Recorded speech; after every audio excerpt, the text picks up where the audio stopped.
Injuries are injuries. They don't make for a great excuse, no matter the context.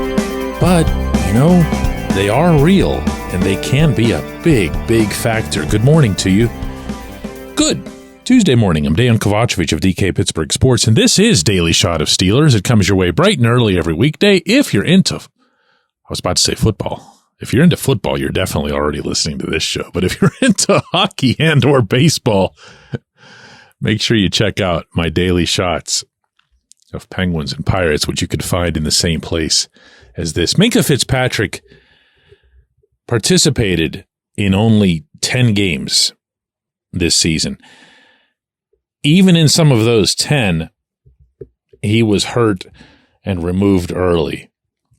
So that largely explains why he'd have no interceptions, no sacks, no forced fumbles, no fumble recoveries, 3 passes defensed.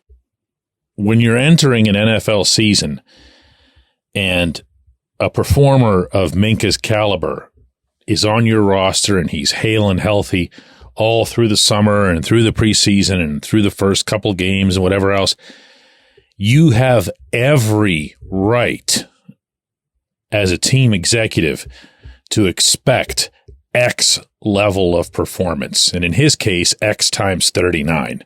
This is a special player. I don't think anybody anywhere could argue that. And this defense was robbed of that special player for pretty much half the schedule. And if we're being real here, the Steelers really didn't have him in Buffalo either. He suited up. He did what he could out there. He made a couple of really significant un-Minkah-like mistakes, whether they were rooted in rust or whether he just couldn't function physically the way he wanted to. But that is a massive, massive variable in the overall equation, and it should not be overlooked. So when you're talking about or thinking about what kind of team the Steelers might have in 2024, if you're one of those rare people who ever focuses on the defense instead of the offense, or specifically quarterback, then you're going to realize in what's now clear hindsight that Minkah was nowhere near his best self. Minkah brought nowhere near what he can bring and arguably will bring again. And the same can be spoken, of course, of Cam Hayward, who told me in Buffalo after the playoff game that the way he was forced to play football after his groin injury was no fun, that he didn't enjoy it. He felt like he was operating on one leg out there, referred to the groin as broken. And since then, as we're all aware, he's had surgery to address it. Now, Cam's older. I don't know that you can count on Cam for 17 games, so I'm not about to make the same statement about him that I just made about Minkah, but I am comfortable making it about TJ Watt. TJ got hurt at the worst time, right before the game in Buffalo. Wasn't available.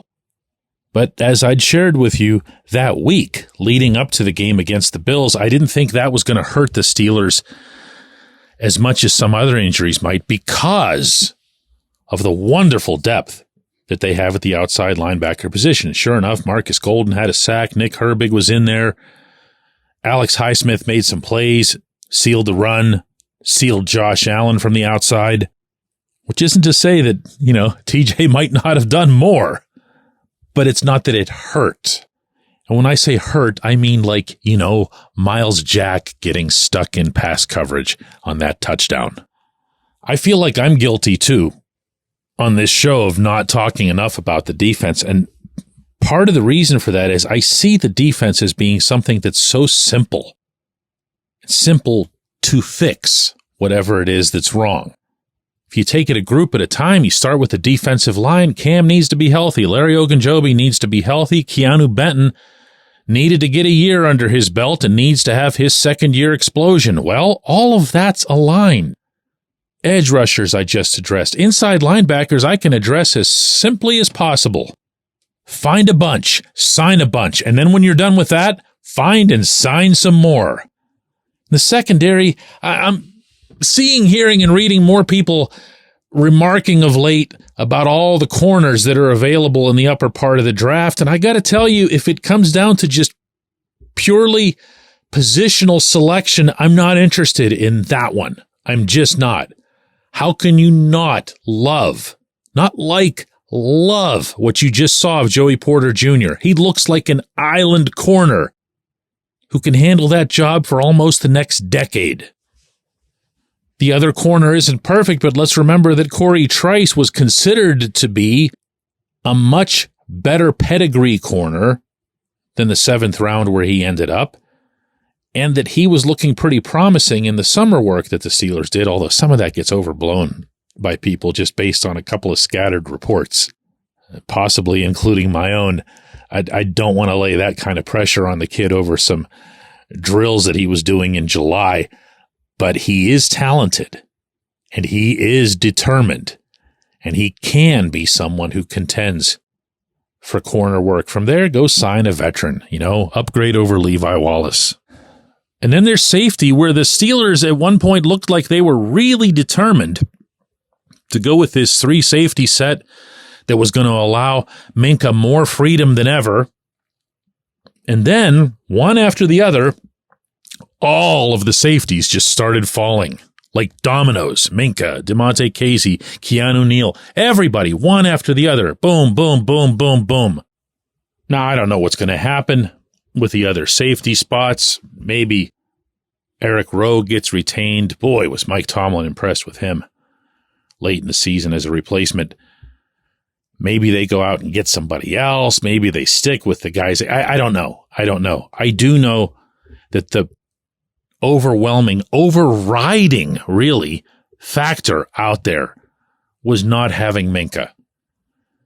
And if you can just go through the items that I've mentioned and fill in the little circles, I'm pretty sure that's your defense. And it's not anything where you'd either want or have to commit $1 zillion or really high draft picks on. Certainly not in the secondary. When we come back, J1Q.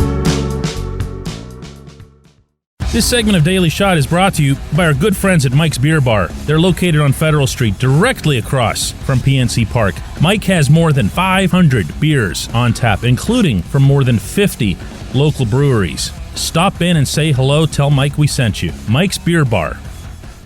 Today's show is sponsored by the Poker Room at Live Casino Pittsburgh. Join them this month for the daily hand hustle promotion, where the first 20 hands will win up to $200. Don't miss the Westmoreland 300 Multi-Flight Poker Tournament. That's March 7th through the 10th with a $25,000 guaranteed prize pool. Plus, join live for an $8,000 cash drawing on March 24th at noon. Follow them on X at LivePokerWML. Again, that's at LivePokerWML. Live Casino Pittsburgh, located on Route 30 at the Westmoreland Mall.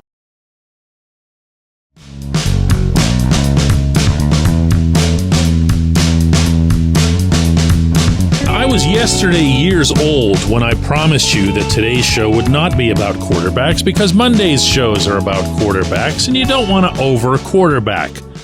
One problem with that promise is you didn't hold up your end.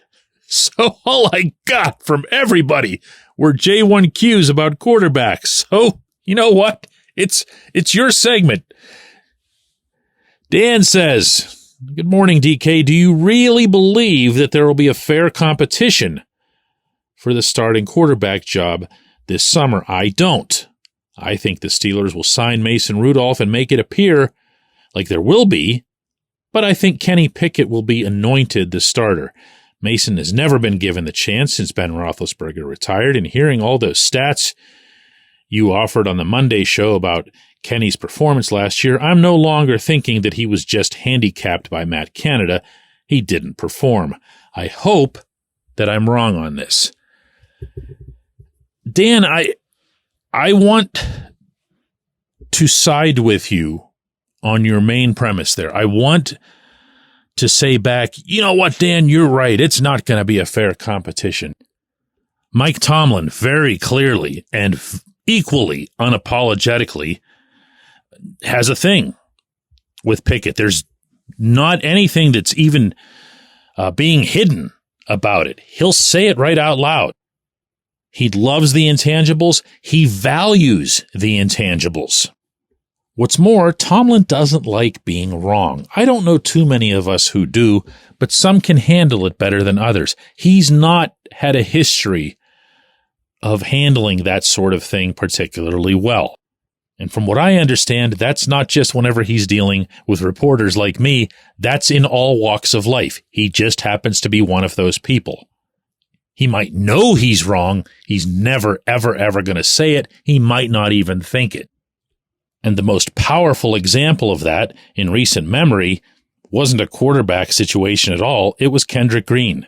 It was Tomlin anointing Green the heir to Marquise Pouncey and the heir to the Steelers' incredible lineage at the center position, handing him number 53, and then watching Ben get chased all over creation as a result and still never changing his mind, still never acknowledging that he was wrong. But there's another element to this that I don't know that a ton of people who talk about this quarterback scenario consider often enough, and that's this.